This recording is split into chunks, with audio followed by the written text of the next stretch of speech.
Gumbor sa commemorative coin mga ka-Vertusio sa mga may hawak po nito at nakabili po nung nirelease po ang commemorative coin na ito sa presyong 2,200. Ang mintage pala nito mga ka-Vertusio nung nirelease ito ng BSPI, 150 pieces lamang. Yes, ang mintage po nito ay 150. At kung sino naman ang nakabili nito ng 2,200, napakaswerte nyo po ngayon. Dahil nga ang commemorative coin na ito ay magdedepende na ngayon sa bagong gawang movie na sikat at kasama sa MMFF na Gumborsa. So ito ay humahabol na rin sa commemorative coin na General Luna at pumapatak na siya ngayon ng 22,000 ang bentahan. Yes, commemorative coin na Gumborsa, kung sino man sa inyo ang may hawak na ito, pwede nyo na pong ibenta ang coin na yan hanggang 22,000. Kung may hawak man kayo nito, ang coin na meron po kayo ay very rare to find na.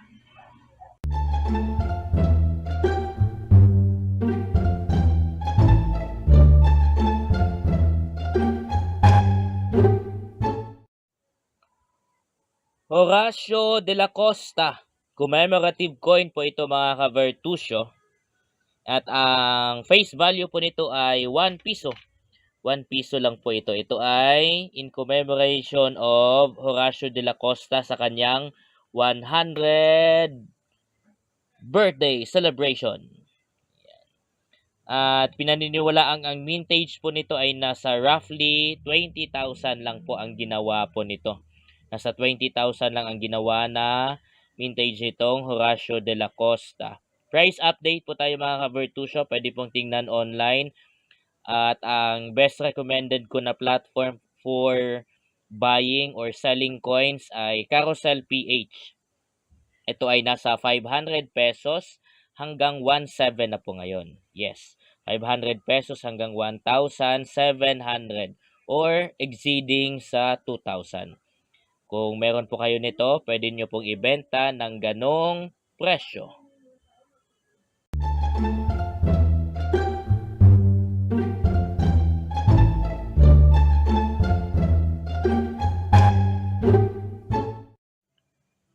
General Artemio Ricarte. Ito ay commemorative coin mga ka-Vertusio. Price update po tayo. Again, ang face value po ng commemorative coin na ito ay 1 piso. 1 piso lang po ang face value po nito mga ka-Vertusio. Ito ay in honor sa kanyang 150th birthday. Ang mintage po nito ay pinaniniwala ang higit kumulang 20,000. Same din po doon sa kay Horacio de la Costa. Price update po tayo kung saan mang online kayo titingin. At best recommended ko ay Carousel PH. Ito ay nagre-range po sa 500 pesos hanggang 2,500. Yes, sa mga may hawak po nito, pwede nyo pong ibenta ito hanggang 2,500 mula 500 pesos. So kung makahanap kayo ng legit buyer,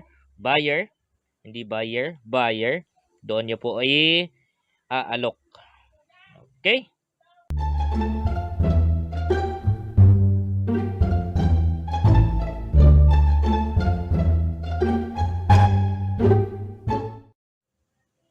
Alright, price update po tayo mga ka-Vertusio ko sa commemorative coin na ito. Ito ay 10 piso series of 1988. People Power EDSA Revolution. Pag maayos pa po itong coin ha, wala pong gas-gas. Ibig sabihin, brilliant and circulated po siya. Price update po natin dito ay kung saan po natin tignan po ito kahit saang online. Pwede rin naman sa mga numista at mga kolektor. Pero kung pagod kayong makipag-usap sa kanila, pwede po tayo online. And best recommendation ko online ay Carousel PH. Doon po tayo pwedeng magbenta, doon po tayo pwedeng bumili. Ang coin na ito ay umaabot na po ngayon sa 70,000. Yes po, umaabot na po ito sa 70,000 ang bentahan ng commemorative coin na ito. Legit po ito ha. Umaabot po doon. Hindi ako nagbibigay ng exact na presyo pero umaabot po ng 70,000.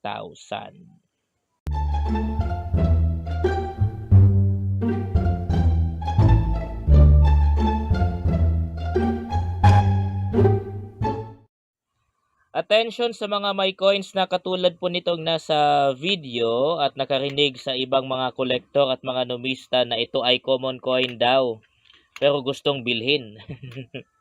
Common coin daw ito pero gusto nilang bilhin. So medyo tricky yung ano na yun, sasabihan ka na common coin lang pero gusto nilang bilhin.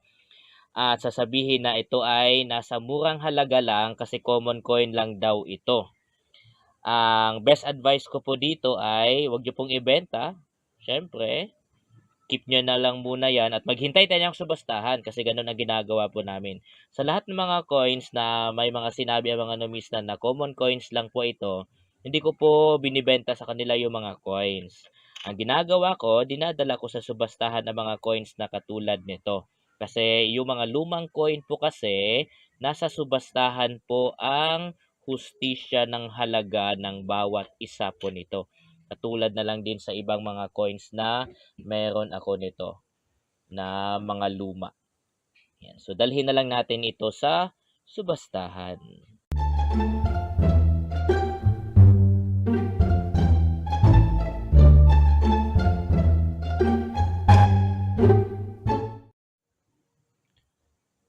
Mga ka-Vertusio, kung may napapansin po kayo sa coin na ito, gusto ko po sana na i-comment po ninyo sa video na ito sa comment section. Dito po sa coin na pinapakita ko po sa inyo, may error po ito. Siyempre, ako na humahawak po nito ang siyang nakakakita mismo. Pero gusto ko din na makahingi ng comment sa inyo kung ano ang napapansin ninyo sa coin na ito.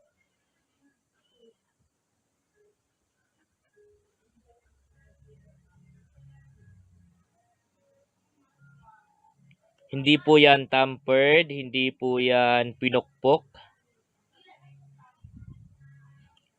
Pero may error po ang coin na yan. Ito ay inalok sa atin ng kapitbahay kung gusto ko daw bang bilhin. At syempre, binili ko. 50 pesos. 50 pesos ang bili ko dito. Common coin lang din naman kasi.